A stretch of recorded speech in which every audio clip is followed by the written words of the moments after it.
இந்த வீடியோவில் சிம்பிளான ஒரு ஈவினிங் ஸ்நாக் ரெசிபி தான் பார்க்க போகிறோம். இது வந்து ரிக்வெஸ்டட் வீடியோலாம் கிடையாது. பட் இது வந்து ரொம்ப மோஸ்ட் ஃபேமஸான ஒரு ரெசிபி தான். நான் ஜஸ்ட் ஓகே இதோட டேஸ்ட் எப்படி இருக்குன்னு பார்க்கலான்றதுக்காக தான் நான் ட்ரை பண்ணி பார்த்தேன். உண்மையாகவே டேஸ்ட் வந்து ரொம்பவே டிஃப்ரெண்ட்டாக ரொம்ப சூப்பராக இருந்தது. எனக்கு ரொம்ப பிடிச்சது. உங்களில் கொஞ்சம் பேருக்கு இந்த ரெசிபி வந்து ஆல்ரெடியே தெரிஞ்சிருக்கும், ஆனால் நீங்கள் ட்ரை பண்ணியிருந்திருக்க மாட்டீங்க. ஆனால் கண்டிப்பாக சொல்கிறேன், நீங்கள் ஒரு முறை இந்த ரெசிபியை நீங்கள் ட்ரை பண்ணி பாருங்கள். ரொம்பவே சூப்பராக இருக்கும்.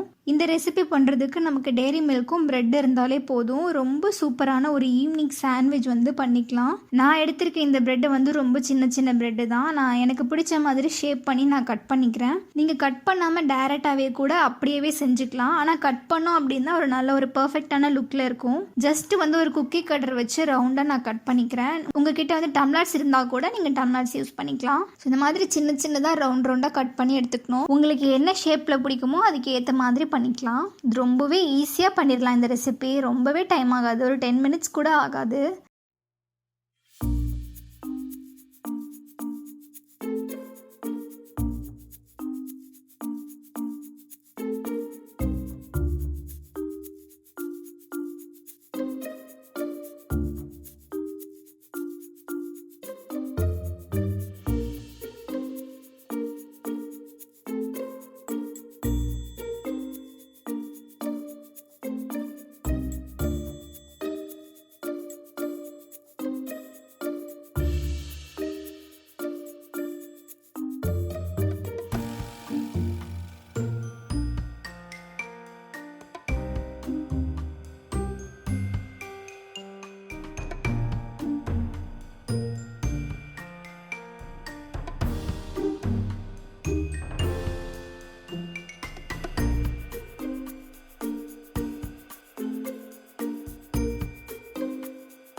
ஸோ இந்த மாதிரி சின்ன சின்னதாக நல்லா கட் பண்ணின பிறகு அடுத்து 10 ருபீஸ் டெய்ரி மில்கை இந்த மாதிரி ஒரு சின்னதாக ஒரு கப்பில் ஆட் பண்ணிவிட்டு டபுள் பாயிலிங் மெத்தடில் இதை வந்து மெல்ட் பண்ணி எடுத்துக்கணும்.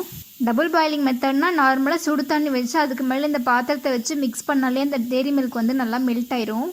இப்போ வந்து அதை நம்ம கட் பண்ணி வச்சுருந்த ப்ரெட்டு மேலே இந்த சாக்லேட்டை வந்து கொஞ்சம் கொஞ்சமாக ஆட் பண்ணிக்கலாம்.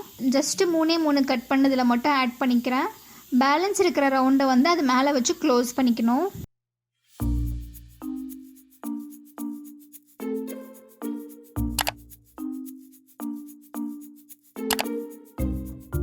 இதே மாதிரி இன்னொரு பீஸ் எடுத்து அது மேலே வச்சு க்ளோஸ் பண்ணிக்கணும். ஸோ ஜஸ்ட்டு வெறும் தண்ணியை மட்டும் எடுத்துகிட்டு ஓரத்தில் மட்டும் லைட்டாக டிப் பண்ணி விடணும்.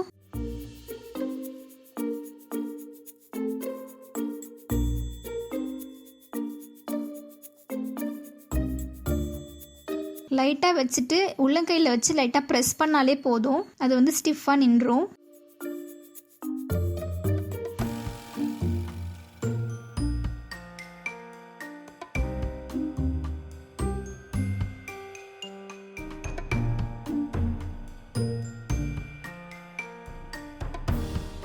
இதே மாதிரி எல்லாத்துக்கும் ஓரத்தில் வந்து தண்ணி வச்சு லைட்டாக ப்ரெஸ் பண்ணி விடணும்.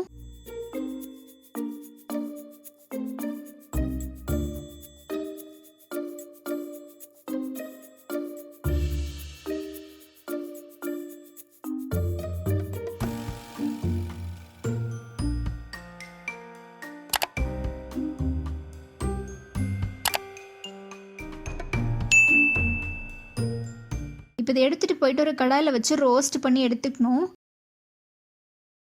ஒரு கடாயில் கொஞ்சமாக எண்ணெய் விட்டுட்டு அதுக்கு மேலேயே நம்ம ரெடி பண்ணி வச்சுருந்த இந்த ப்ரெட்டை வந்து ஆட் பண்ணிக்கணும். ரோஸ்ட் பண்ணும்போது ரொம்ப நேரம்லாம் ஆகாது, ஒரு 2 மினிட்ஸ் தான் ஆகும்.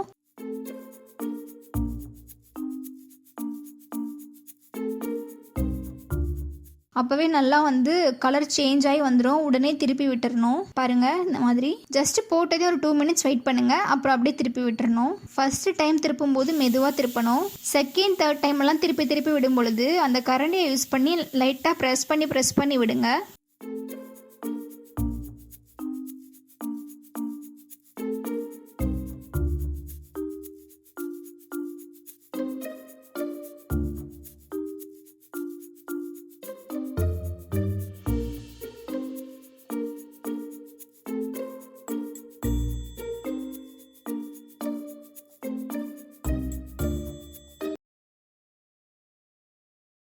இதெல்லாம் குட்டீஸ்க்கு வந்து ரொம்ப பிடிக்கும். இப்போ ஒரு பிளேட்டுக்கு மாற்றிட்டு நான் காட்டுறேன் பாருங்கள், ஓப்பன் பண்ணி. நல்ல சூடாக இருக்குது.